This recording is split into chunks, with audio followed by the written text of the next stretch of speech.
La semana pasada estuvimos hablando sobre el impacto que había producido la lectura de la ley en el pueblo, ¿verdad? No sé si ustedes se acuerdan. Estudiamos el capítulo 8 de Nehemías y esa lectura fue una lectura básicamente voluntaria del pueblo, ¿verdad? El pueblo le pide a Esdras que traiga la ley porque ellos querían oír.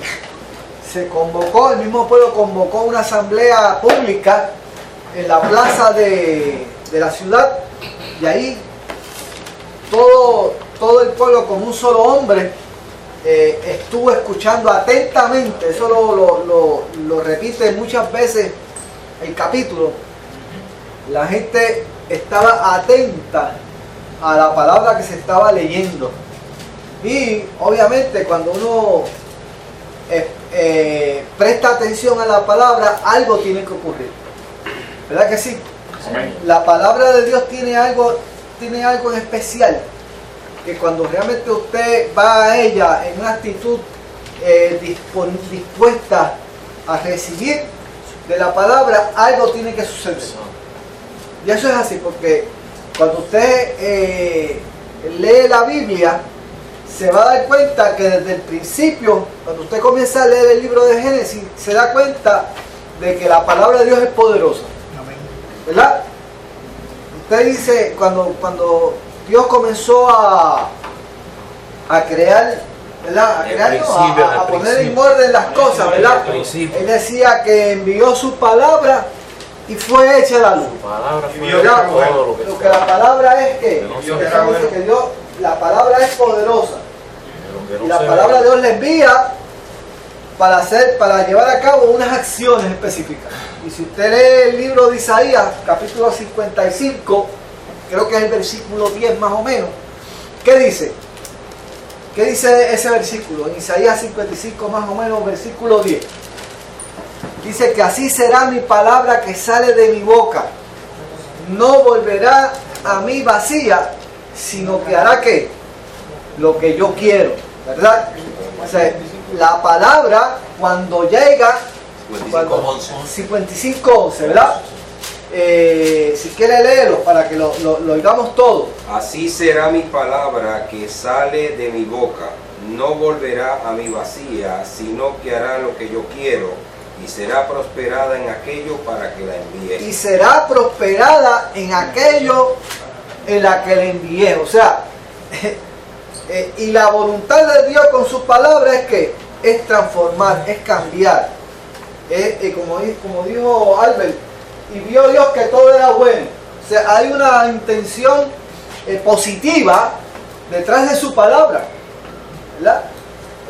La analogía que utiliza, Víctor, perdón que te interrumpa, la analogía que utiliza en el versículo 10 es interesante, porque dice: porque como desciende de los cielos la lluvia y la nieve, y no vuelve allá, sino que riega la tierra y la hace germinar y producir, y da semilla al que siembra y pan al que come, así será mi palabra que sale de mi boca, no volverá a mi vacía, sino que hará lo que yo quiero, y será prosperada en aquello para que la envíe. O sea, la compara con la lluvia que cae sobre la tierra. La lluvia que cae sobre la tierra, que da semilla al que come. Por lo tanto, esa es la palabra. Sé que el agua, la lluvia, es símbolo de vida. Ahora mismo estaba viendo yo las noticias en CNN sobre la sequía que está ocurriendo en Portugal. Muchos meses que no llueve. Y muestran esos desiertos, ¿verdad?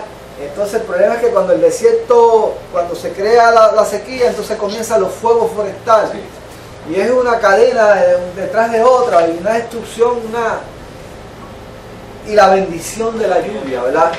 La bendición de la lluvia, pues así mismo es la palabra. Y en la Biblia hay muchos símbolos de la palabra, ¿no? Dice en otra ocasión que la palabra es como martillo. Como martillo que demuele la roca. O sea, como diciendo, la palabra ablanda. pasa. Dice que es como espada de dos filos, que penetra hasta lo profundo. Es como antorcha que alumbra, que ilumina el lugar oscuro. Lámpara es a mis pies, palabra y lumbrera a mi camino. O sea, la palabra tiene tanta, dice, y envió su palabra y lo sanó. La palabra tiene también esa virtud de sanar cualquier enfermedad, cualquier herida. O sea, y la idea es que nosotros entendamos, ¿verdad?, que la palabra, cuando nos exponemos en una actitud dispuesta a recibir de parte de Dios, oiga, vamos a ser transformados. Algo va a suceder. Algo va a suceder. Y eso fue lo que sucedió con este pueblo. Este pueblo fue con una actitud dispuesta y puso todo el sentido a lo que se estaba leyendo, y dice que hubo una reacción en ese pueblo, y dice que ese pueblo comenzó a llorar, a contristarse, porque la palabra, cuando una de las cosas que hace la palabra es que nos retrata, hace como unos rayos X de nosotros y nos presenta tal y como somos delante de Él. Y no solamente nos presenta como somos delante de Él, sino también nos presenta la grandeza de Dios, ¿verdad? Como que nos ubica. La palabra nos ubica. Entonces, cuando eso sucede, el hombre se postra, se humilla, se entristece, porque sabe cómo le ha fallado a Dios, ¿verdad? Su desobediencia. Y esa palabra no solamente trae el diagnóstico, sino que también trae el medicamento, ¿verdad? La solución. Y todas esas cosas, ese pueblo, pues, cuando escuchó la palabra, se contristó, pero vinieron los levitas y dijeron, no es el tiempo de llorar, ahora es el tiempo de celebrar, el tiempo de alegrarse en Jehová. ¿Por qué? Porque habían ocurrido muchas cosas, ¿verdad? Se habían terminado los muros. ¿Ven por aquí? Se habían terminado los muros, se habían terminado los muros. Esdras había trabajado por cerca de 13 años en la lectura, en la enseñanza de la ley en ese pueblo. O sea, muchas cosas habían sucedido y estaban encajando en el momento de Dios. Porque el plan de Dios y el propósito de Dios es que las cosas armonicen. Y cuando nos exponemos a la palabra, precisamente nuestra vida como que armoniza de acuerdo al plan de Dios. Una de las cosas que hace la palabra es que ordena, pone las cosas en su sitio y hace que nosotros nos podamos amoldar al plan de Dios. La palabra es maravillosa. Dice que Dios envió su palabra y las cosas fueron hechas. O sea, cuando Dios intervino en el universo era un caos. Así es que lo describe, ¿verdad? Génesis. Pero Dios empezó a enviar su palabra y comenzó a ordenar las cosas en su lugar. Y eso es lo que hace la palabra de nosotros. Nosotros podemos ser un caos delante de Dios. Pero si nos disponemos, nos exponemos a la palabra, ese caos se va a ir poco a poco ordenándose. No importa cuán desordenado usted esté. No importa cuán desordenado usted esté, Dios comienza a ordenar las cosas. Esté o sea. Esté o sea. Por lo tanto, bien importante. Y eso fue lo que sucedió. Y el pueblo comenzó a celebrar y recordaron las fiestas, las cosas que habían dejado de hacer y que no habían hecho por un largo trecho de tiempo, ¿no? Y entonces comenzaron a celebrar la fiesta de los tabernáculos, donde realmente pues fue una cosa tremenda. Pues en este capítulo 9 que vamos a estudiar en esta noche y el capítulo 10, vamos a seguir viendo los efectos de haberse ese pueblo expuesto a la palabra. Porque lo que vamos a leer hoy fueron 2 días después de la fiesta, de haber terminado la fiesta. 2 días después, entonces, que el pueblo se convoca nuevamente. Fíjense si esa gente estaban embollados en el Señor. De hecho, yo creo que este momento histórico de Israel es el momento cuanto más cerca ellos están de Dios. Para mí este es el momento donde Israel realmente estaba en el propósito de Dios. Y fíjese, y eso comenzó simplemente, ¿verdad? Porque Dios levantó hombres, el pueblo no fue fácil levantarse, porque ellos salen de un cautiverio, llegan a una ciudad derrumbada, desierta, pero poco a poco se fue levantando el templo, se organiza.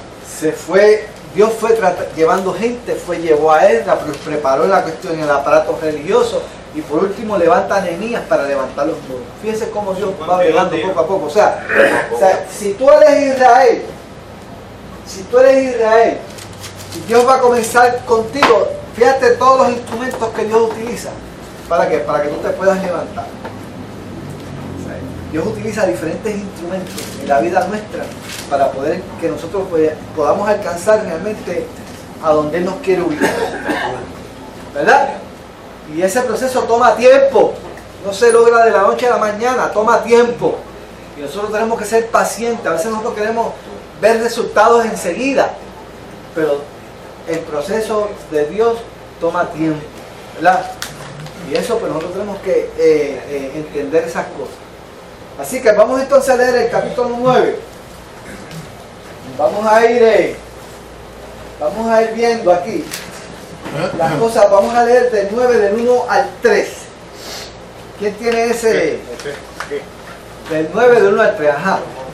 El día 24 del mismo mes se reunieron los hijos de Israel en ayuno y con cilicio y tierra sobre sí. Y ya se había apartado la descendencia de Israel de todos los extranjeros, y estando en pie, confesaron sus pecados y las iniquidades de sus padres. Y puestos de pie en su lugar, leyeron el libro de la ley de Jehová, su Dios, la cuarta parte del día, y la cuarta parte confesaron sus pecados y adoraron a Jehová, su Dios. Ok, ¿qué vemos ahí?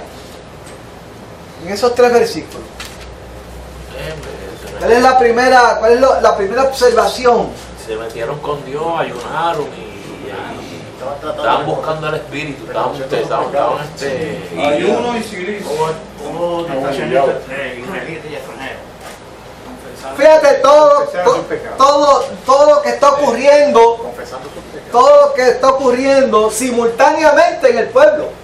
Es una acción de búsqueda de acercamiento. De entrega, de buscar una reacción de Dios hacia el pueblo. Ellos acaban de salir de una fiesta. La fiesta de los tabernáculos, ¿no? Después de aquella. Pero la cosa sigue. O sea, hay como que un deseo de profundizar más. Ese es silicio, Víctor. Vamos a entrar ya mismo en el ayuno. Yo imagino que eso era para diferenciarse del recto. Ya mismo entramos en el ayuno. Pero fíjense que el efecto de la palabra, uno de los efectos que tiene la palabra es que provoca hambre y deseo, más deseo. Es como que provoca más deseo de profundizar aún más. O sea, no quedarte superficialmente en la relación, sino profundizarla, autenticarla. Eso es una de las cosas que hace la palabra.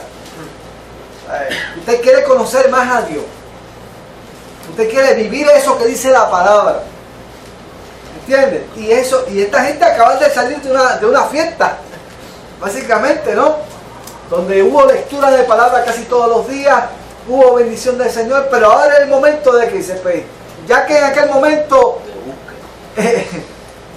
celebramos, ahora vamos a realmente a postrarnos delante del Señor. Confesión de pecado, ya hay confesión de pecado. Pues porque eso es el efecto de la palabra. Fíjate, ahí hay muchos efectos aquí unidos. Como por ejemplo, dice aquí que se reunieron en ayuno, con cilicio y tierra sobre sí. ¿Cuál era el propósito de los ayunos? Purificarse. Dar gracias.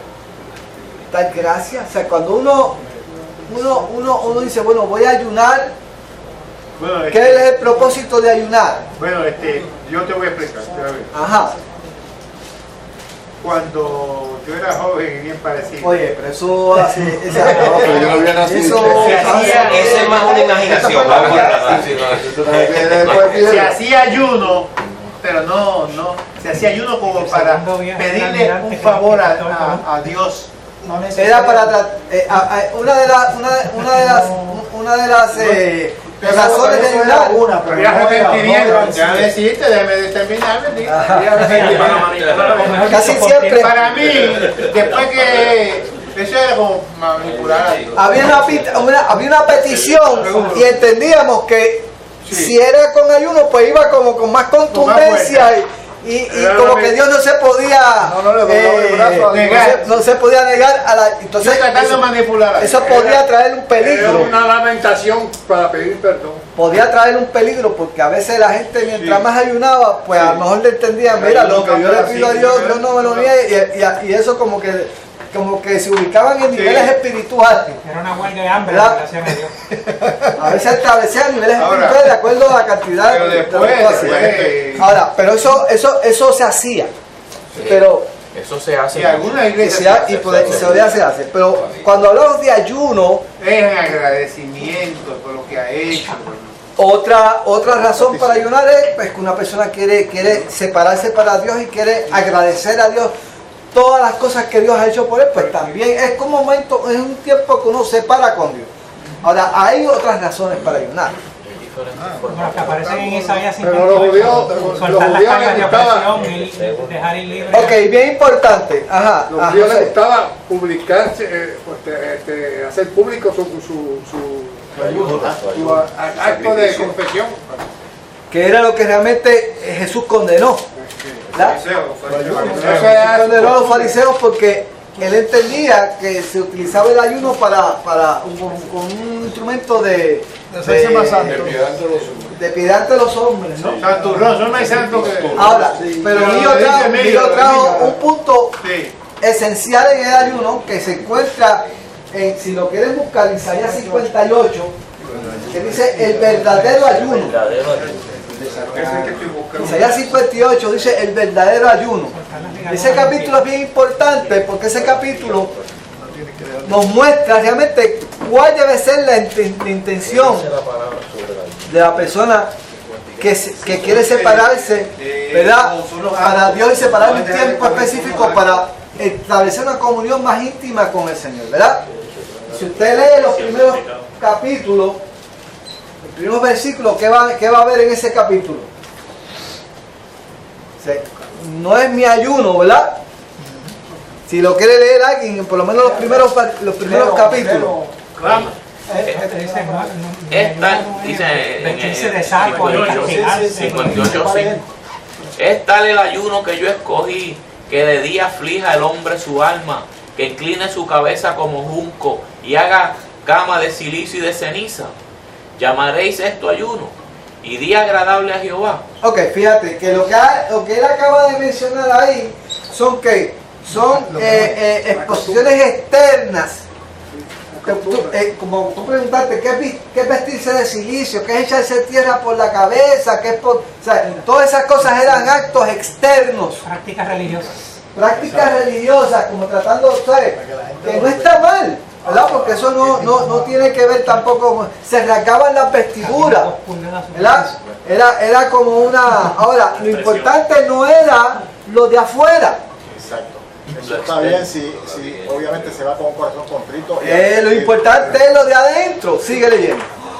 No es más bien el ayuno que yo escogí, desatar las ligaduras de impiedad, soltar las cargas de opresión y dejar ir libre a los quebrantados y que rompáis todo yugo. Ok, fíjense lo importante, la importancia o la intención del verdadero ayuno. Desatar las ligaduras de impiedad.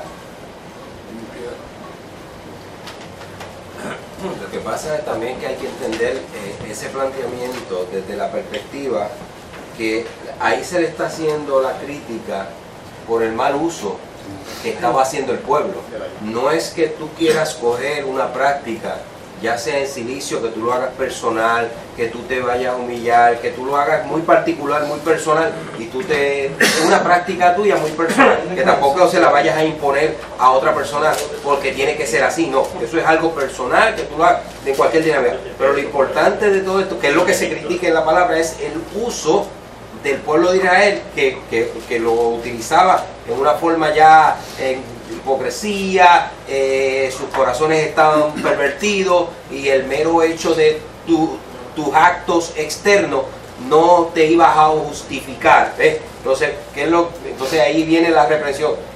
Nada de eso, por eso en un momento dado le dice en el libro de Joel, no es lo de afuera, sino es tu corazón, que eso es lo que mira a Dios, pero no es que tampoco la práctica sea algo que tú lo vayas o que tú lo quieras rechazar porque está mal. No, eso no es lo que está implicando la palabra. Fíjate que hay muchas religiones del mundo que han practicado el ayuno. Por ejemplo, Gandhi ayunaba por muchísimos días, y los musulmanes lo hacen, los budistas lo hacen. ¿Qué secreto y qué mística hay? ¿Entiendes? O sea, lo cierto es que por la boca nosotros nos estamos matando. Esa es la realidad. En Puerto Rico hay 18% de niños obesos de cuidado mental. Como enfermedades, diabetes. ¿Entiendes? Entonces, hay dos efectos. Primero es espiritual. Bueno, perdóname un momentito. Es la sensibilidad. Y fíjate, y el naturopatismo está usando el ayuno como sanidad. O sea, la pregunta es, ¿qué hay en ese ayuno, como dice Juan? Martin Luther King, el reciente, él lo usaba, era ministro de la iglesia bautista, y entró a su iglesia, siendo bautista, a ayunar. ¿Entiendes? No es que sí, algunos han alterado eso para conseguir los puntos con Dios, pero sigue siendo una herramienta importantísima, y Jesús lo instituyó, lo practicó y lo promovió. Claro, de manera que el punto de vista espiritual es lo primero, y lo segundo, el colateral es la salud. O sea, la salud, porque por eso que Pedro habla del Dios del vientre. Mire, ustedes tienen el Dios del vientre, ¿entiendes? Come, que come. Se matan ellos por la mano, por la boca como el pescado. Mueren como el pescado por la boca. A mí me parece que si vemos lo que Isaías está promoviendo, es viendo con una prioridad que tú quieras sanar y depurar al hombre interno. Las ligaduras de impiedad, las cargas de opresión, dejar ir libre a los quebrantados, romper todo yugo. Eso describía a los judíos que venían de Babilonia con la personalidad de sus cautivos. Allí había gente que eran unos caldeos, pero que por fuera parecían judíos. Eso nos pasa a nosotros, traemos la personalidad del mundo, sí, y tenemos que despojarlo de eso. Exactamente. Entonces, eso que está enfocando Isaías, y posteriormente Nehemías, cuando proclaman un ayuno, porque ellos conocían a Isaías, era un profeta del cautiverio. Entonces, lo que les está diciendo es, mira, esto que tenemos que cambiar, no lo vamos a cambiar matándonos de hambre, ni echándonos ceniza, ni dándonos fuetazos, ni clavándonos en las cruces como los filipinos, ni dándonos azotes como los monjes franceses. Esto es de otra forma. Confesando, confesión. Es una práctica religiosa precisamente para eso, para uno parte espiritual, meterse con el Señor. Parte espiritual. Y eso obviamente es bien importante. O sea, nosotros tenemos que adoptar la práctica de separarnos para Dios. Tenemos que decir, Señor, yo me quiero separar este día para Dios. Yo veo que el ayuno te sensibiliza. Y eso es tan lindo, sensibilizar. Y entonces el ayuno es más hipersensibilidad. O sea, tú te llevas ese acto que tú estás ahí, pues también tu actitud, tu mentalidad de separación, de reservar ese tiempo, te conecta más. Que ahí es la enseñanza. Mira, nosotros estamos viviendo una época donde realmente estamos como que nos estamos arrastrando, como que estamos en un río, como que nos arrastran y no tenemos tiempo para nada. Todo nuestro tiempo está comprometido, todo. O sea, y cuando uno dice, me voy a separar con Dios tal día, usted detiene. Aparece algo y no se puede. Usted detiene el tiempo y dice, no, me voy a... Y entonces ese día es cuando aparecen más cosas. Y aparecen más cosas. Y aparecen invitaciones de todos lados. Y entonces usted dice, no. Esa es la realidad. Voy a separar este tiempo para ti. Y ese hecho nada más que usted dice, este tiempo va a ser para yo meterme con el Señor. Eso ya es bendición. Víctor, mi hermano mayor le servía al Señor de corazón. Sencillo, un hombre común y corriente. Y te ayunaba por lo menos 2 veces a la semana. No había enfermos que no le pusieran las manos y sanaran. Y libertaba y se ganó cientos de almas para eso. ¿Me entiendes? Pero siempre bebía pegado a Dios. Sensibiliza. O sea, ¿qué cosas? Porque tú te pones a leer la palabra, oras con Dios, el tiempo es del Señor. ¿Sabes? Y eso pues... Son dimensiones espirituales. Son dimensiones espirituales que por eso es que esto es infinito. O sea, las cosas de Dios es infinito. Tú te metes con Dios un ratito y aparecen unas cosas. Tú ves los efectos enseguida. Ves los efectos. Tú ves los efectos enseguida. Y sigue, y es como tú estás diciendo que como que uno quiere más, como dice contra, y quiere más, pero o sea, Dios es espíritu. Dios es espíritu. Y entonces, ¿cómo las cosas del espíritu se disciernen en el espíritu? Si estamos en la carne, no podemos discernir el espíritu. No, y no vamos a disfrutar la vida abundante que Dios tiene para nosotros. Dios tiene una vida abundante. Por eso es una cuando realmente nos metemos con Él, entonces comenzamos a disfrutar esa vida de abundancia con el Señor. Lo que pasa es que repercute en todas nuestras áreas.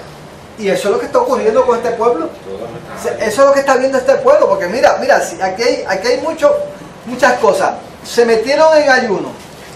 Se habían apartado de la descendencia de Israel de todos los extranjeros. Fíjate todo lo que se estaba provocando con todo esto. O sea, había unas decisiones firmes, ¿verdad? Dice que se pusieron de pie. ¿Ah? Estando de pie, confesaron sus pecados, leyeron el libro y finalmente adoraron. Fíjate todo lo que está ocurriendo. Esos 6 horas y 6 horas. 6 horas. Todos los que se leyeron al pacto tenían que ser puros. Víctor, una experiencia que yo he tenido, yo he bajado una librita, no tanta, pero he bajado una librita, y ha surtido un efecto de que cuando yo oro y doy gracias antes de comer, como con más lentitud y como hasta menos, porque me hace comer menos, y ese es el efecto que tiene al hacer una oración antes de yo consumir alimento. Y esa ha sido mi experiencia, de hecho, un detalle como ese, como que te relaja, ¿entiendes? Y entonces disfrutas la comida, porque el hecho de uno llenarse la boca de comida y tragársela, eso no es. Una de las cosas que hacen los europeos es que toman, es un protocolo. Comer es un protocolo. Ellos van con toda, ese es un momento bien especial para ellos, el momento de la cena. Y ellos preparan su mesa, la copa de vino, poco a poco, y van poco a poco trabajando, porque eso es parte, ¿verdad? Relax, uno tiene que disfrutar, pero nosotros vivimos en una época donde eso es, atrágate, mucho para mí, y ahora corriendo, y eso pues obviamente lo que provoca precisamente esa ansiedad y nos cae mal la comida. El ayuno, además de ayudarnos a nosotros, el ayuno, además de ayudarnos a nosotros espiritualmente a alcanzar el perdón y a confesar el pecado, nos ayuda también a irnos preparando, no solamente ahora, sino para un futuro, porque vamos a ser adoradores del Señor. Y el ayuno es parte de eso. Estamos adorando, seguro.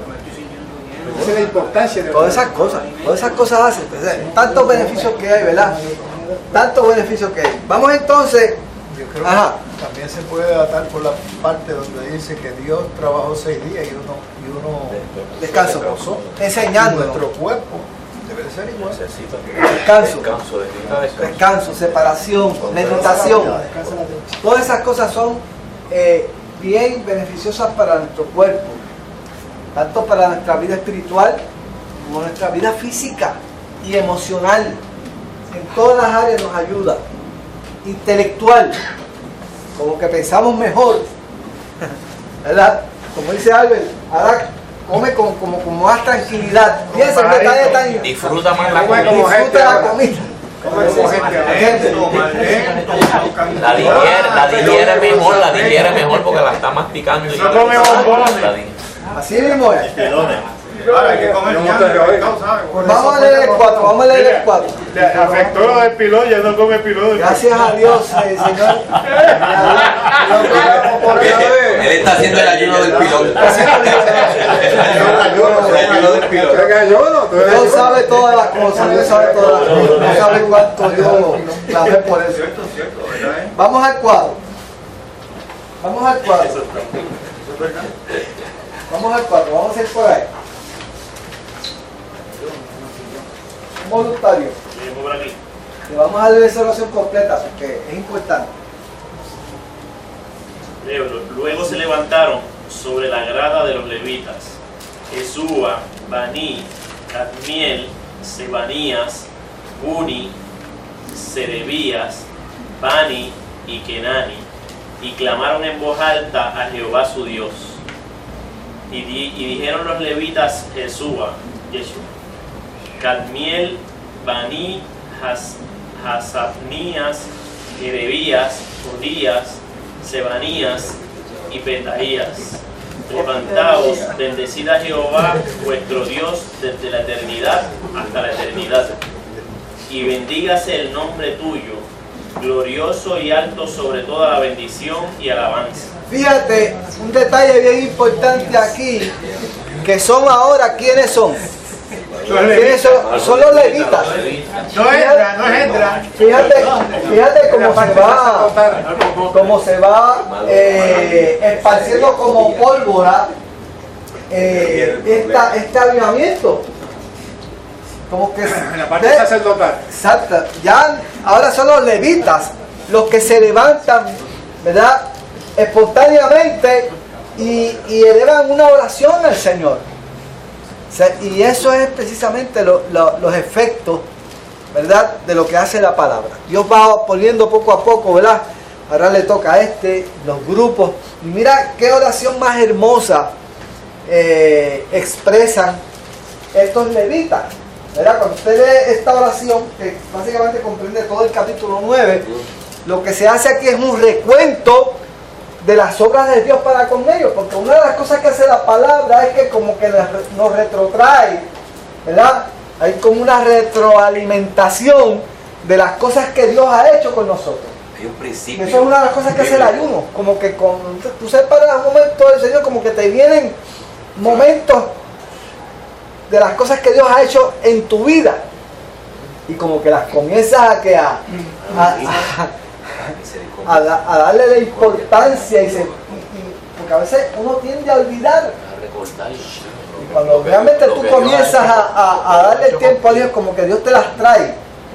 Usted no se ha puesto a orar y de momento Dios le trae de experiencias de muchos años atrás.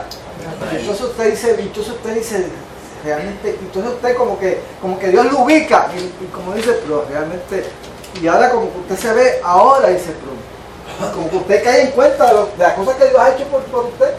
Y es un principio enseñado en la palabra, porque cuando nosotros miramos en el libro de Éxodo, una de las que se le enseñaba, y cuando te pregunten tus hijos sobre esto, tú te vas a sentar con ellos y le vas a traer a memoria, porque el principio que está establecido es para que siempre nosotros entendamos y recordemos las misericordias que Dios ha tenido para con nosotros. Cuidado. Hay que repasarlas. Y hay que repasarlas. Lo bueno que Dios ha sido. Fíjate lo que hace el ayuno. Lo que hace el ayuno, repasando las cosas que Dios ha hecho por ese pueblo.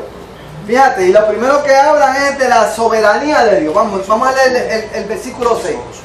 Sigue por ahí, Eric. Tú solo eres Jehová. Tú hiciste los cielos y los cielos de los cielos, con todo su ejército, la tierra y todo lo que está en ella, los mares y todo lo que hay en ellos. Y tú vivificas todas esas cosas. Y los ejércitos de los cielos te adoran. Lo primero que ellos están expresando aquí con este versículo 6 es que Dios es ¿qué? Dios es creador de todas las cosas. Dios es reconocer que Dios es el creador de todas las cosas, ¿verdad? Y segundo, que no solamente las crea, sino que también que las sustenta. Y eso está comprimido en la oración que hizo Jesús, Padre nuestro, que estás en los cielos. Ese es lo primero que viene. Tú eres el Dios creador. Tú nos creaste, y no solamente nos creaste, sino que tú eres que nos vivificas día a día. Tú eres el que nos das la vida. Tú eres el que hace que nosotros podamos respirar. Una cosa tan sencilla como esa, ¿no? Si estamos aquí, estamos respirando, es porque Dios es el que lo permite hacer.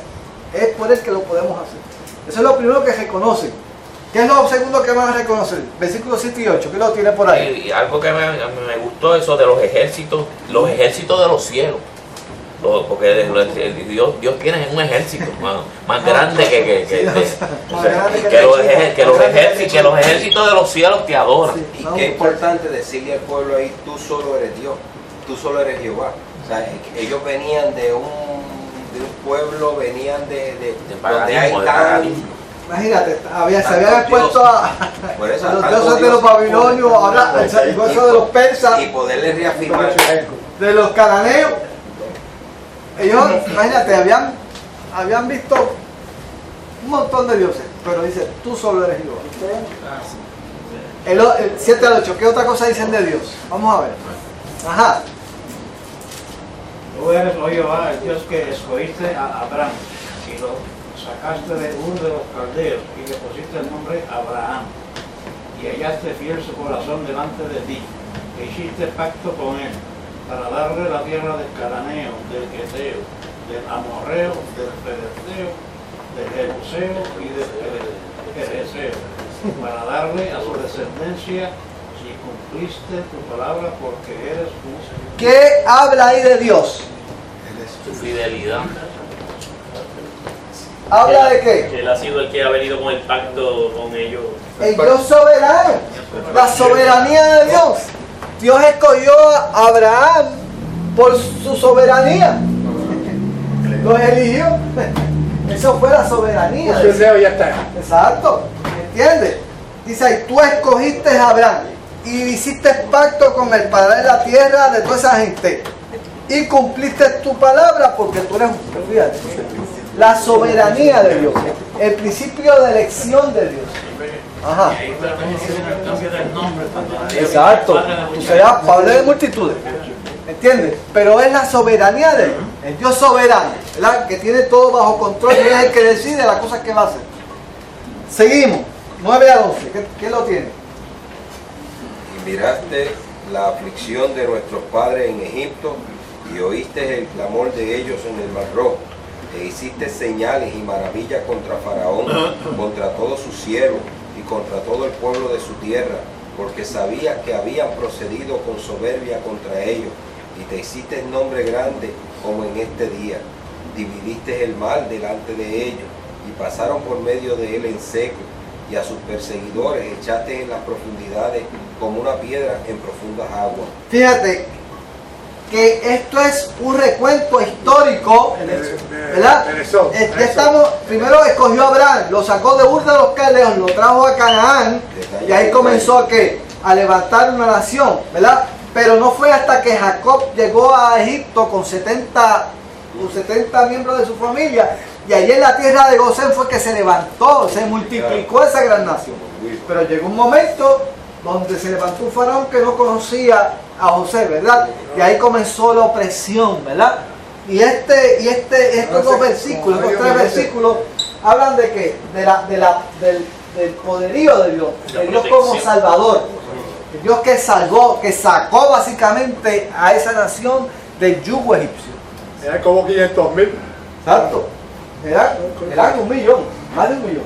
¿Entiendes? Por lo tanto, los sacó fuera de esa tierra. El poderoso, la parte salvífica de Dios. Dios como Salvador, ¿verdad? El libertador. Seguimos. Del 12 al 15. ¿Quién lo tiene? Benjamín, ¿tú lo tienes? Léelo. Con columna de nubes los guiaste de día y con columna de nubes los guiaste de día y con columna de fuego de noche, para alumbrarles el camino por donde habían de ir. Y sobre los montes de Sinaí descendiste y hablaste con ellos desde el cielo y le dijiste juicios rectos, leyes verdaderas y estatutos y mandamientos buenos. Y le ordenaste al día de reposo santo para ti y por manos de Moisés, tu siervo. Le prescribiste mandamientos, estatutos y las leyes. Les diste pan del cielo en su hambre y en su sed le sacaste agua de la peña. Le dijiste que entrasen a poseer la tierra por los cuales alzaste tus manos y juraste que se le daría. Ok, fíjate que todo lo que se le escribe ahora es a través de ¿qué? Esa etapa del éxodo en el desierto, ¿no? Y dice la primera bendición, porque aquí lo que se está es enumerando, haciendo una lista de la bendición que Dios le había dado a ese pueblo, ¿verdad? Y a través del desierto lo primero que dice que fue su guía. De noche y de día. De noche y de día. Una nube que los cubría, ¿verdad? Y de noche una columna de fuego para calentarlos. De día para cubrirlos contra el sol y por la noche para calentarlos. Yo no sé si ustedes han estado en un desierto anteriormente, pero yo sí he estado en un desierto y yo sé que cuando de día se mete un calor, pero y de noche se mete un frío que usted se tiene que meter. Por eso le calentaba la ¿sabes? Es una cosa terrible, terrible, pero ahí estaba Dios con ese pueblo. La segunda bendición que se menciona, que dice que ese Dios estaba con ellos, estableció morada en medio de ellos a través del tabernáculo. Dice que se manifestó a ellos y le dio ¿qué? Le dio una ley, le dio unos mandamientos. Y cuando usted estudia los mandamientos de Dios, son mandamientos para bendición. Mandamientos que daban el orden civil, el orden higiénico, el orden espiritual, el orden religioso, de todo tipo de mandamientos, para que esa nación pudiese realmente ser como según la voluntad del Señor. Lo próximo que le dice, que le dio pan del cielo en su hambre y le sació la sed, porque ahí se ve la provisión de Dios. Dios como proveedor, Dios como proveedor, ¿verdad? Todas esas cosas están enumeradas y es bien importante que este pueblo entendiera las cosas que Dios había hecho con ellos. Vamos a leer, no vamos a leer, dice, vamos a leer el más adelante dice, pero tú eres Dios que perdona. Vamos a ver, ¿quién tiene eso? O vamos a leerlo en adelante, dice en adelante, vamos a leerlo, dice en adelante, ¿quién lo tiene? Mas ellos y nuestros padres fueron soberbios y endurecieron su cerviz y no escucharon tus mandamientos, no quisieron oír, ni se acordaron de tus maravillas que habías hecho con ellos. Antes endurecieron su cerviz y en su rebelión pensaron poner caudillo para volverse a su servidumbre. Pero tú eres Dios que perdonas, clemente y piadoso, tardo para la ira y grande en misericordia, porque no los abandonaste. Además, cuando hicieron para sí becerro de fundición y dijeron, este es tu Dios que te hizo subir de Egipto, y cometieron grandes abominaciones, tú con todo, por muchas misericordias, no los abandonaste en el desierto. La columna de nube no se apartó de ellos de día para guiarlos por el camino, ni de noche la columna de fuego para alumbrarles el camino por el cual habían de ir. Y enviaste tu buen espíritu para enseñarles, y no retiraste tu maná de su boca, y agua les diste para su sed. Los sustentaste 40 años en el desierto, de ninguna cosa tuvieron necesidad, sus vestidos no se envejecieron, ni se hincharon sus pies. Ok, ¿De qué está hablando ahí de parte de Dios ahora? De la fidelidad de Dios. De la fidelidad de Dios. El amor, el mantengo. De las cosas que le hizo este pueblo a Dios. Nunca se apartó de él. Nunca, ni de día ni de noche. Nunca se apartó de él. Aunque ellos se apartaron de él. Dios es fiel. Sí, fue fiel todo momento. Dios es fiel.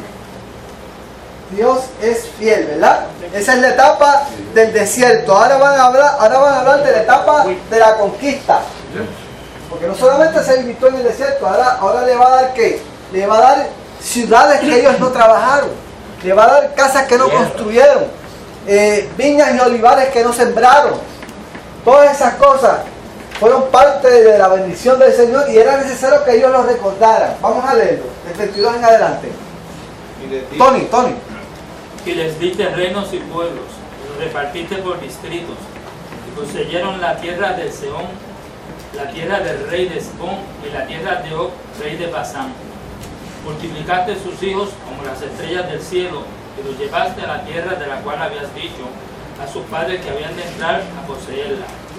Y los hijos vinieron y poseyeron la tierra, y humillaste delante de ellos a los moradores del país, a los cananeos, de los cuales entregaste en su mano, y a sus reyes y los pueblos de la tierra, para que hiciesen de ellos como quisieran.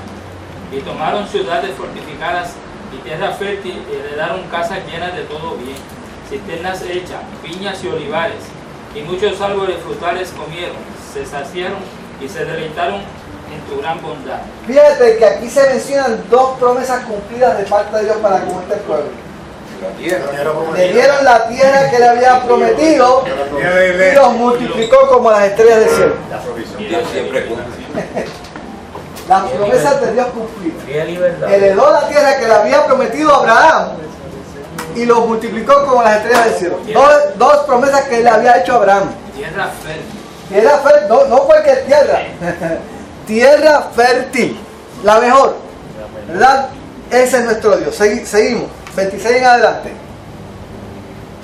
Pero te provocaron a ira y se rebelaron contra ti, y echaron tu ley tras sus espaldas, y mataron a tus profetas que protestaban contra ellos para convertirlos a ti, e hicieron grandes abominaciones. Entonces los entregaste en manos de sus enemigos, los cuales los afligieron.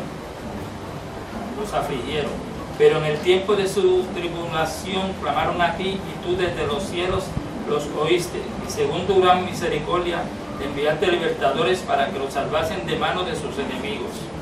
Pero una vez que tenías paz, volvían a hacer lo malo delante de ti, por lo cual los abandonaste en manos de sus enemigos que los dominaron, pero volvían y clamaban otra vez a ti, y tú desde los cielos los oías, y según tu misericordia muchas veces los libraste. Ok, ¿de qué etapa de la historia está hablando ahora? El tiempo de los jueces.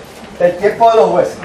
O sea que en el tiempo de los jueces, ellos se iban tras los dioses de los vecinos, luego caían en manos de esos enemigos y estaban bajo ese enemigo por muchos años. Entonces clamaban a Dios, ¿verdad? Por misericordia.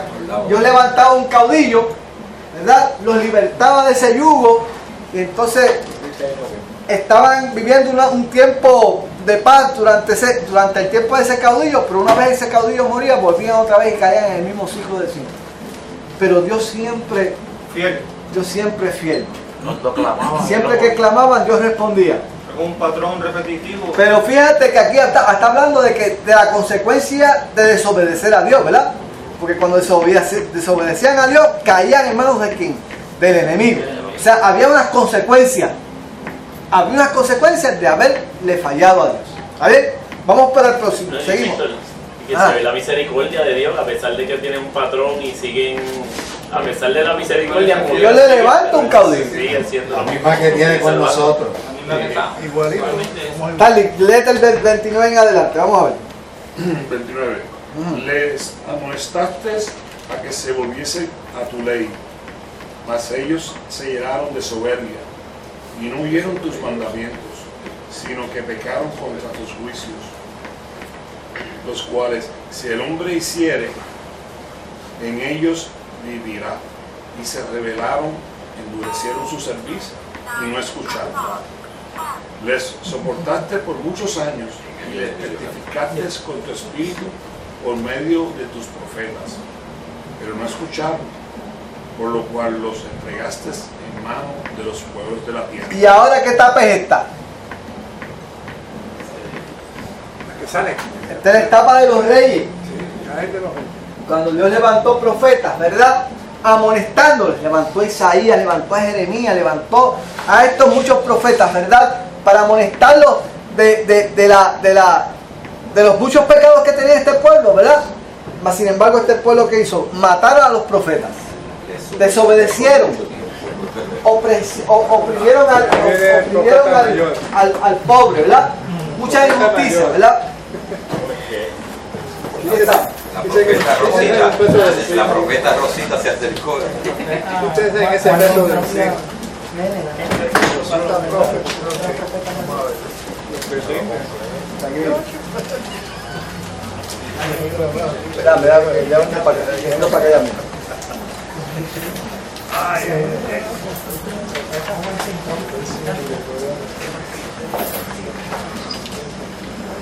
Como Juan Cintrón, como Juan Cintrón.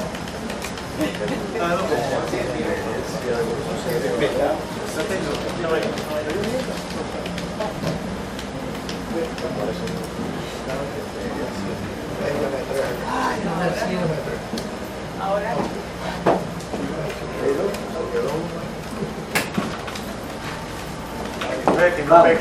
Betty, no pequen más. Fíjate que es un recuento detallado. Es un recuento detallado de las cosas que ellos habían recibido de Dios. Y eso es una cosa que hace la ayuda y la exposición a la palabra. Como que nos lleva al pasado y comenzamos a ver todas las bendiciones que hemos recibido de Dios y cómo nosotros hemos reaccionado ante esas bendiciones. ¿Ok? Nos hace recordar todas esas cosas, ¿verdad? Todas esas cosas. Y es importante. Ajá. ¿Hace cuántos años sucedió esto de Nehemías? Eso fue, imagínate, hace 7.000 años. No. 2.400 años más o menos. Estamos hablando antes de los 400 años de oscuridad. ¿Entiendes? Que entre ¿sabes? Estamos hablando como de 800 años más o menos. 300 años. 300 años. Porque ya aquí, acuérdate que la nación que se está levantando aquí es la nación que va a tener que es la que se toca Jesucristo. Exacto. Acuérdate que después de esto, pues obviamente viene después viene el imperio griego, viene el imperio griego y después viene el imperio romano. Entonces ya el imperio romano que viene de 400 y 400. Estábamos cerca ahí. 1500 años. O sea, fíjense todo ese recuento detallado de las cosas que Dios ha hecho por nosotros. Ahora, fíjate el versículo 31. ¿Cómo termina el versículo 31, no? Fíjense, el versículo 31 es importante. El versículo 31 es importante. Mira cómo dice: mas por tus muchas misericordias no los consumiste ni los desamparaste, porque tú eres Dios clemente y misericordioso. Fíjate que este pueblo pudo haber asumido una actitud rebelde ante Dios, ¿verdad? Porque esta gente que están elevando esta oración son el producto de la tercera generación más o menos del cautiverio babilónico. Y pudieron haber culpado a Dios de todas sus desgracias. Mas sin embargo, lejos de ser eso, lo que hacen es que reconocen la misericordia de Dios a través de toda su historia. Se humilla. Se humillaron delante de Dios. Pues reconocieron que sus padres habían cometido esto. Fíjate, o sea que todo eso lo hace la palabra. Humillarse y reconocer realmente. Eso fue al leer la palabra que le trajeron. Es correcto. El video completo. Ahora, vamos a leer del 32 en adelante, porque ya ellos hicieron el recuento del pasado. Ahora vamos al presente. Ahora dice, ahora, ya eso fue el pasado, ya Dios hizo. Ahora nosotros, ¿qué pasa con nosotros ahora? Vamos a, mi hermano, léase por ahí. Bueno, desde el 32 en adelante. Vamos al presente ahora.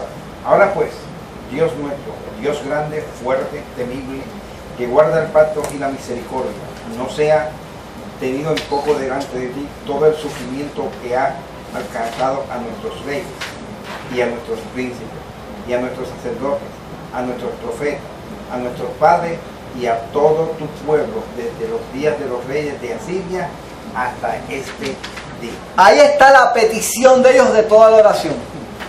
Tú eres el Dios que guardas el pacto y sabemos que tú todavía eres fiel a ese pacto. Fíjate, ahí está la petición. Y mira todo el sufrimiento que este pueblo ha tenido desde el cautiverio asírico hasta el cautiverio babilonio. Hasta ahora. Hiciste una promesa. Y tú sigues siendo Dios. Y mira todo lo que hemos pasado. ¿Ok? Todo este sufrimiento que no lo merecíamos. No lo merecíamos. Así mismo lo dice. Nos merecíamos ese sufrimiento. Ahora, ¿qué va a pasar? Sí. ¿Continúo? Sí, continúa. Hablo sobre esto. Pues habla sobre esto. Mire, como testimonio, esto fue mi vida. Yo conozco al Señor, acepté al Señor hace 40 años. Este pueblo conocía a Dios como su Señor. Conocía a Dios que era su Dios, pero no lo había aceptado como su Señor. Esa fue mi vida. 40 años, casi 38 años que tuve. Acepté al Señor, me bauticé, pero yo no le había dado el señorío a Cristo. Hasta el momento, un día que voy guiando, y una canción de Nancy López me cogió y me revolcó, que me tuve que alinear y pegar a llorar. Y ahí fue que yo entregué mi vida y lo hice Señor y Salvador. Porque muchas veces cogemos, no todo aquel que dice acepta al Señor, podemos garantizar que hay una salvación en él. Y muchas veces cogemos esa salvación como cogemos un pasaporte de un país y lo tenemos solamente para un provecho, pero no tenemos ninguna responsabilidad con ese país. Y así mucha gente, así viví yo mucho tiempo. Hasta que hace 2 años, solito allí, yo llegué de ese camino, fui a mi casa y allí yo le dije, Señor, yo quiero que ahora tú seas mi Señor. Tú eres mi Salvador, pero ahora tú seas mi Señor. Desde ese momento mi vida cambió de una forma. Un año después fue que yo vine aquí a esta iglesia, un año después. Y lo hice públicamente, como tenía que hacerlo otra vez. Pero hasta que yo no, siempre yo, un respeto para la palabra de Dios, no. Y conocía intelectualmente bien esa palabra, créame, la conocía bien. Pero el señorío yo no sabía pegarlo. Hasta ese momento que yo comencé a orar por aquellos que me estaban haciendo daño, que comencé a limpiarme y a sanarme. Hasta ese momento a mi vida no llegó esa paz que Cristo prometió. Amén. Sigue leyendo, hermano. Sígueme leyendo. Estamos en el 33. Te ganaste ese texto, Leo. ¿Ah? Te ganaste ese otro, Leo. Ok, pero tú eres justo en todo lo que has venido sobre nosotros, porque rectamente has hecho, mas nosotros hemos hecho. Qué lindo, ¿verdad? La confesión, ¿verdad? La confesión. Bien importante, sigue. Nuestros reyes, nuestros príncipes, nuestros sacerdotes y nuestros padres no pusieron por obra tu ley, ni atendieron a tus mandamientos y a tu testimonio con que les amonestabas. Y ellos, en su reino, y en tus muchos bienes que le diste, y en la tierra espaciosa y fértil que entregaste delante de ellos, no te sirvieron, y se convirtieron de sus malas obras. Fíjate que esta parte es importante, porque primero yo voy a hacer un recuento de las cosas que Dios había hecho con ellos a través de la historia, cómo ellos le habían pagado, y le están diciendo, nuestros padres no hicieron como debieron haber hecho. Lo reconocieron, ¿verdad? Eso es bien importante. ¿Cómo te hemos fallado, verdad? ¿Cómo te hemos fallado? Parte de la oración, seguimos. Pero al mismo tiempo, hermano. Pero al mismo tiempo están clamando por la misericordia. Bueno, exacto. Ahora del 36 al 38 es la parte esa del clamor a Dios. Vamos a ver. Y aquí, que hoy somos siervos, henos aquí, siervos en la tierra, que diste a nuestros padres para que comiesen su fruto y su bien.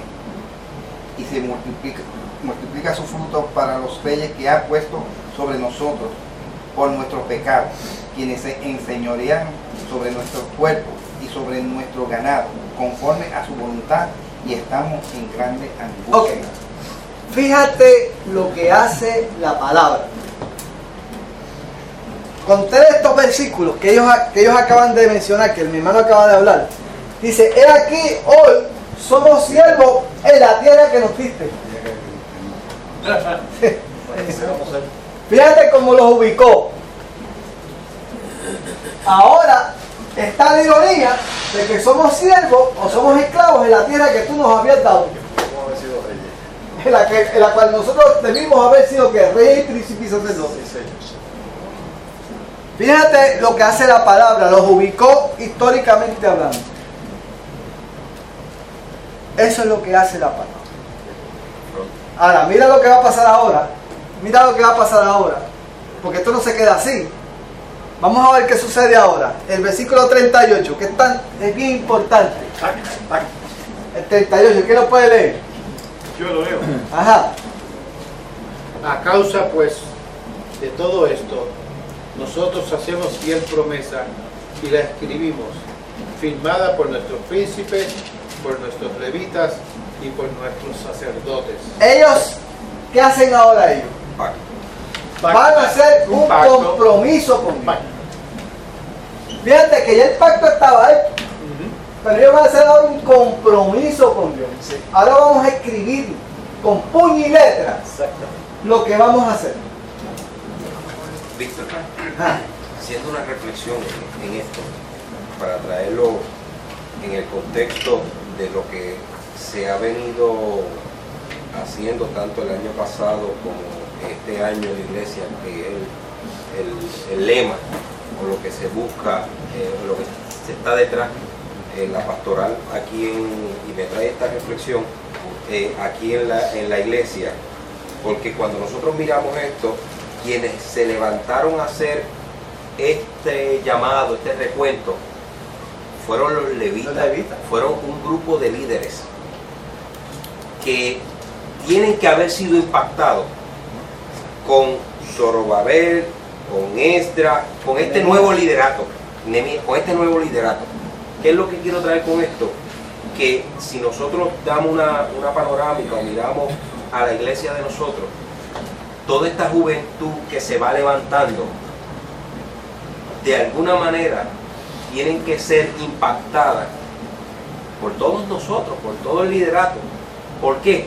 Porque esos son los que se van a levantar en un momento dado y van a hacer ese recuento.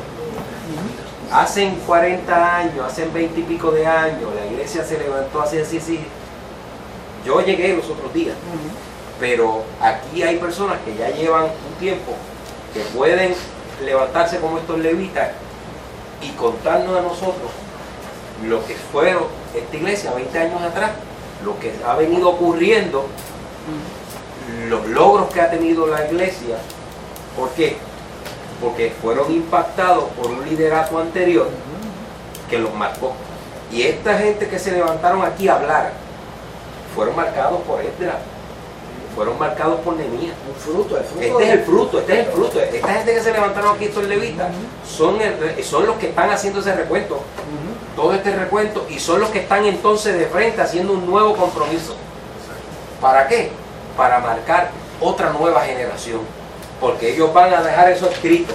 Lo van a dejar escrito. Fíjate que si tú lees el capítulo 10 del 1 al 27, no lo vamos a leer, pero si tú lees el 1 al 27, ahí están los que firmaron el pacto, ese pedazo de papel. Ese pedazo de papel. Es decir, mi abuelo iba a la escuela bíblica que enseñaba aquel varón, Víctor Morales. Aprendimos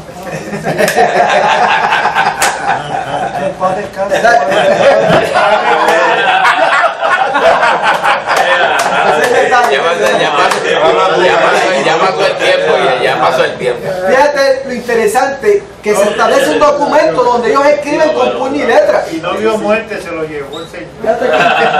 No la trompeta, seguro que sí. Ahora, yo quiero que ustedes lean, porque yo quiero que ustedes vean qué cosas ellos pusieron en ese papel.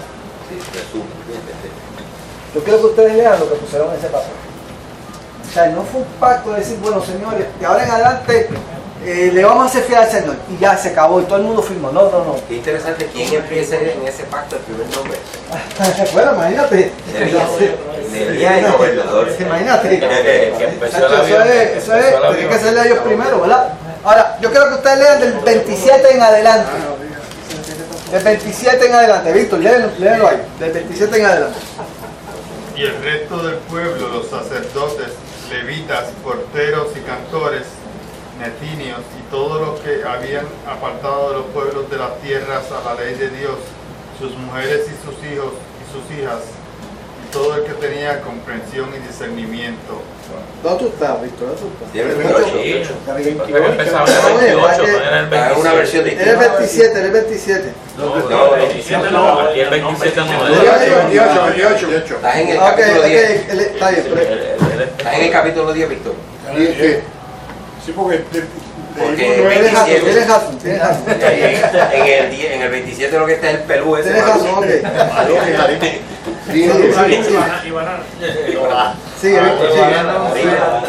hermanos, sus principales, y vinieron en la protestación y en el juramento de que andarían en la ley de Dios, que fue dada por mano de Moisés, siervo de Dios, y que guardarían y cumplirían todos los mandamientos de Jehová nuestro Señor, y sus juicios y sus estatutos. Fíjate, lo que dicen es que van a guardar, van a andar en la ley de Dios, van a guardar y van a cumplir todos los mandamientos, decretos y estatutos de Jehová nuestro Señor. Eso es mucho decir, ¿sabes? Vamos a seguir leyendo. ¿Qué otra cosa? Y que no daríamos nuestras hijas a los pueblos de la tierra, ni tomaríamos sus hijas para nuestros hijos. Fíjate qué específico. No van a mezclarse. ¿Qué específico? No van a mezclarse. No nos vamos a mezclar. Fíjate, y eso no es discriminación racial ni nada. Eso es que obediencia. Ellos se habían dado cuenta del daño que había ocurrido eso en el pueblo. Un entendimiento y una Y si ellos querían ser efectivos, en cuanto al plan de Dios para con ellos, con el resto del universo, tenían que guardarse limpio, puro. Tenían que mantener una identidad. Ellos empezaron a hacer eso. No yugo decía. Antes de empezar a orar. No, exacto, eso mismo. Eso era para ese tiempo, ahora no se puede. Eso mismo. Eso mismo es lo que está diciendo. O sea, vamos a guardarlo porque si queremos ser efectivos para con el mundo, si la iglesia quiere ser efectiva para con el mundo, se tiene que guardar. Se tiene que guardar para llevar un mensaje firme. O sea, la iglesia es diferente. O sea, si tú quieres meterte con Dios, tienes que ser diferente. La separación empezó antes de la oración. Pues exacto, porque ya eso había sido un proceso, ¿entiendes? Pero ahora lo van a poner en blanco y negro. Yo iba a decir, el hermano está comentando, yo pienso que es bien importante hoy en día. En este tiempo era diferente a como se vive hoy. En este tiempo tú le decías a tu hijo con quién se iba a casar, ¿no? O lo pasaba antes que se casaran, tú decidías. Hoy no se puede hacer eso, pero yo creo que con la enseñanza y con el testimonio y todo eso, Dios hace una obra ahí en esa casa, que esos mismos hijos nuestros decidan no hacer el yugo desigual. Por ello, no, y eso tiene que empezar por el hogar. Exacto. O sea, tú le tienes que enseñar a tus hijos, lo importante es lo que es el Señor. La enseñanza. Ejemplo rápido, tú tienes un hijo que es varón y está en el tiempo de que juega pelota. Y hay juego los domingos. Y los domingos es el culto. Señores, ahí hay que tomar la decisión. El muchacho tiene que entender eso. Tienes que entender eso. La prioridad, que venga la semana. O sea, tú tienes que darle la oportunidad al niño, a que el niño entienda la iglesia. El Señor es primero que el juego. Que él lo entienda. ¿Tú me entiendes? O sea, eso no es negociable. ¿Ok?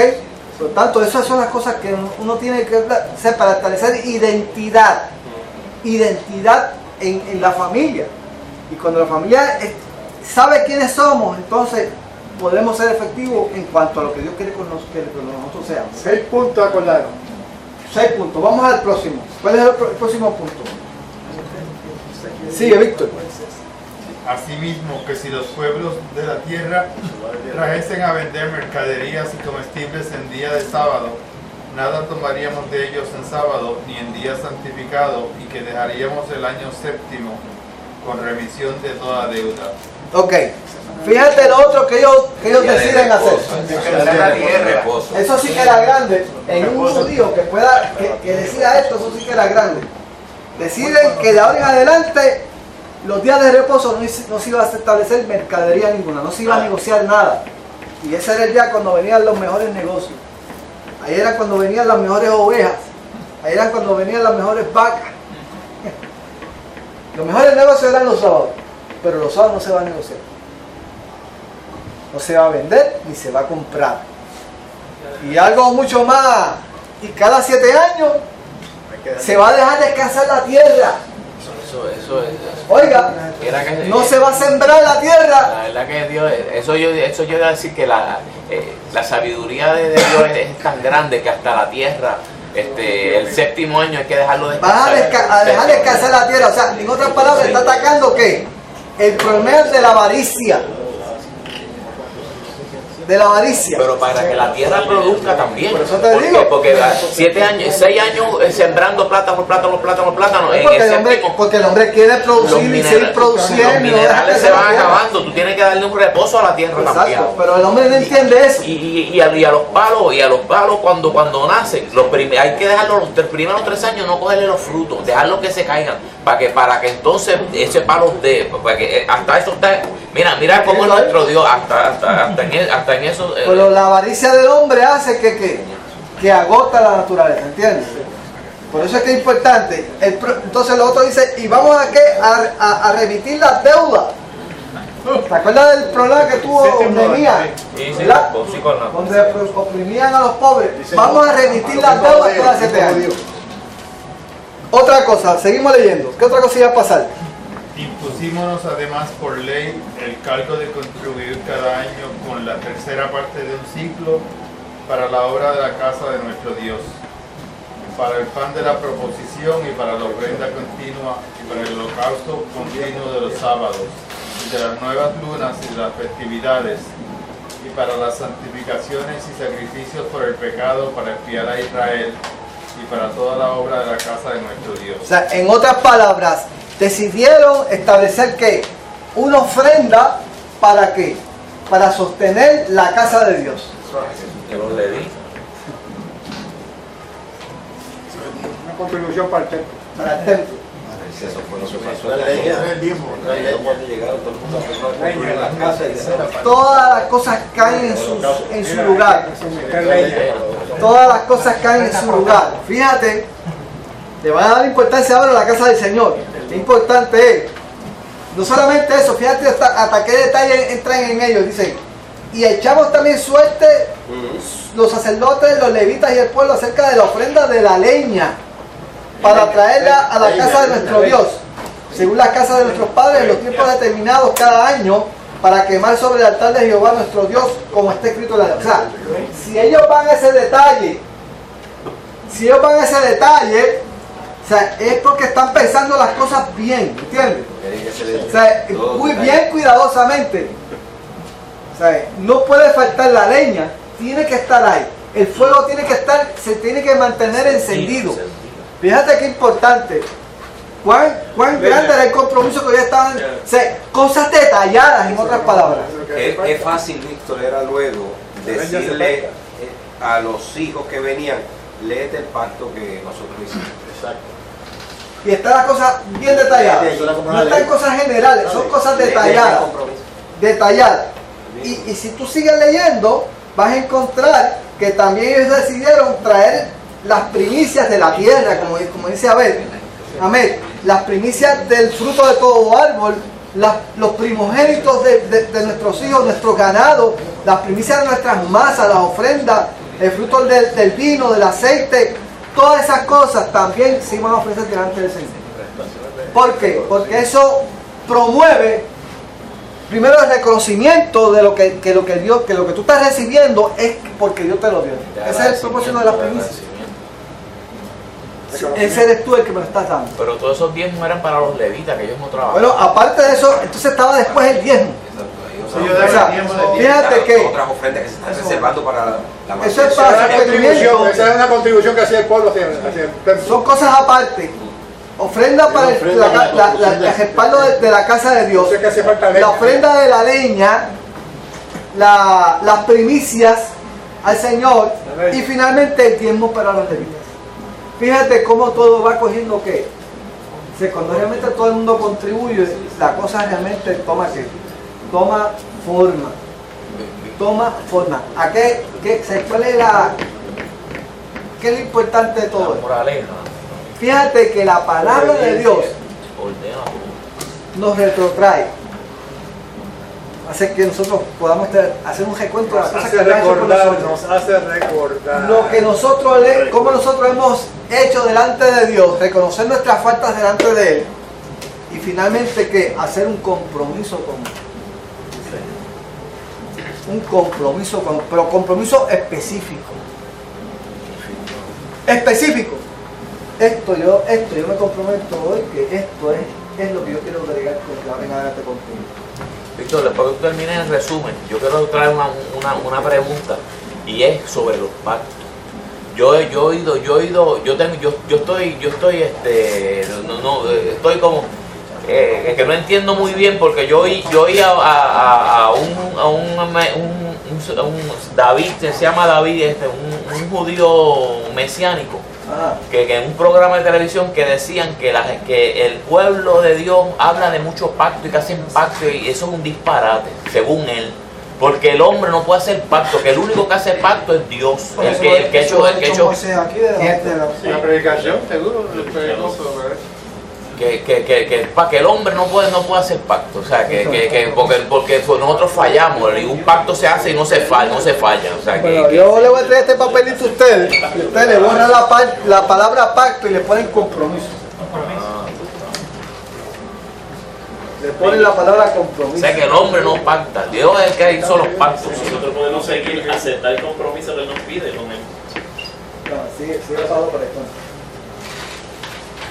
Usted no va a llenar eso hoy. Usted lo va a llenar en su casa, en la tranquilidad de la noche. Y usted no lo tiene que llenar tampoco. O sea, eso es cosa suya. O sea, el pueblo de Israel, nadie fue obligado para firmar lo que eso fue voluntariamente. ¿Entiende? Y usted, esta noche usted se analiza usted mismo y usted obviamente lee el capítulo 9 y el 10 de Nehemías nuevamente y usted decide realmente si usted quiere establecer compromiso con Dios, ¿verdad? De cosas específicas, porque a veces tenemos que escribir las cosas y detallarlas. Exacto. Eso, si necesita otro papel, se lo añade y después lo guarda. Nadie se tiene que enterar de eso. Nadie. Eso es usted y Dios. Este pacto tuvo un asesoramiento legal, ¿verdad? Eso. Sí, porque aquí Armando puede decir de eso, ¿verdad? Dice yo, libre y voluntariamente, sin que haya mediado coacción, intimidación o violencia. Eso lo hizo un abogado. Ahí alguien metió las manos. Lenguaje legalista. Sí, legalista. Alguien quedó sin. Coge dos para ti, pero Coge la puta falta dos. Le hace falta tres papeles. Millo, ¿tú quieres decirle, Millo? Toda la semana. Jesús estuvo una vez hablando con los fariseos y les dijo, ¿cuántos de ustedes, siendo malos, les saben dar cosas buenas a vuestros hijos? Es que Dios, ya desde Ezequiel había dicho, yo pondré de mi espíritu en vosotros para que podáis andar en mis estatutos. Los judíos estaban conscientes de que podían diferenciar entre las cosas que hacía Dios y las cosas que ellos podían hacer, porque en esa novedad de vida. Era por el Espíritu de Dios viviendo en ellos. Isaías lo resumía diciendo a la ley y al testimonio, porque si no hacen conforme a esto es porque no les ha amanecido. Mire, usted no tiene que poner muchas cosas ahí, una sola cosa que ponga, pero que la ponga. A veces tenemos que escribir las cosas para que, ¿verdad? Sí, para que se realmente... registren en la mente, porque cuando uno escribe como que la mente como que Eso es usted y Dios, ¿sabes? Y después lo ponen en un sitio que lo vea. Pues, no, usted guarda eso, lo guarda bien, porque usted no lo puede ver nadie. Haga como lo ustedes se va a intimar con el Señor. Pero si lo quiere hacer público, yo se lo notarizo. 20 son buenos. Son 20 son buenos. No pongas cosas que te puedan comprometer. Hoy nos vamos con una son testigos buena. Testigo usted, el Señor. Bueno, pues vamos a ver. Leña, ¿verdad? Ya lo recogieron, ya lo segregaron. ¿Cómo se llama eso? La leña tiene que ser buena. no es que le estaban diciendo leña, no es que no estaban diciendo leña a nosotros, era La leña que queme. La leña vende lo que es. Bota humo.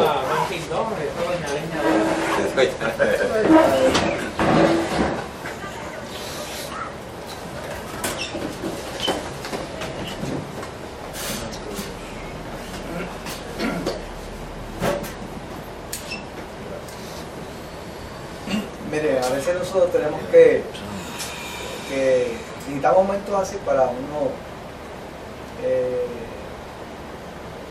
tomar decisiones drásticas. A veces uno tiene que obligar a hacerlo. Y a veces nosotros hacemos cosas que a veces creemos que es parte de nuestra vida, y si no es como momentos así, usted no. Y no es con la boca tampoco, pues como dicen por ahí, con la boca es un mamey, no es con la boca. Hay cosas que y ese pueblo se levantó y hizo pacto con el Señor, hizo compromiso con el Señor. ¿Entiendes? Y esto no lo voy a seguir haciendo. No está bien. Se comprometió con el Señor, y eran cosas difíciles, ¿verdad? Pero a veces nosotros tenemos que llegar a ese momento, ¿verdad?, de confrontación, y yo creo que es una oportunidad. Y el Señor nos va a ayudar. Nos va a ayudar a guardarle el compromiso delante de Él. Pues dependemos de Él. Pero tenemos que meternos en la palabra. Petición. Yo. Sí, tengo compromiso de mañana ir a las aguas, me bautizo mañana. Estoy bien contento por eso, lo expresé anoche en el vagón del medio. Estoy feliz, fui el único que levantó la mano y dijo que estaba feliz, pero que importante que yo lo dije. Nadie dijo más nada, tú sabes, yo no puedo ser así de seco.